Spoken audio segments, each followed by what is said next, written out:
வணக்கம் மக்களே, இன்றைக்கி வந்து காலிஃப்ளவர் சிக்கன் சாப்ஸ் பண்ண போகிறோம். இது காலிஃப்ளவரை நல்லா தண்ணி ஊற்றி அலசிட்டு கொஞ்சம் தண்ணி ஊற்றி உப்பு போட்டு ஒரு கொதிக்க வச்சு எடுத்து வச்சுருக்கேன். அதுக்கு என்னென்ன வேணும் பாருங்கள். வெங்காயம், தக்காளி, வெள்ளைப்பூடு, தக்காளி, சோம்பு, வெங்காயம், வெள்ளைப்பூடு, தக்காளி எல்லாம் போட்டு நல்லா அப்படி வதக்கிட்டு இந்த காலிஃப்ளவரை தண்ணியை வடிச்சிட்டு இது எடுத்து போடணும்.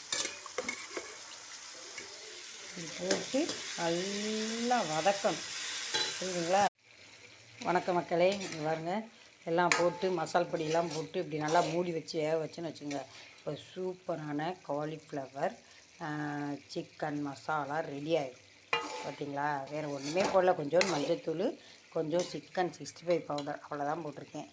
வெங்காயம், தக்காளி இதெல்லாம் போட்டு நல்லா வதக்கி செஞ்சுருக்கோம். அருமையாக டேஸ்ட்டாக இருக்கும். செஞ்சு பாருங்கள்.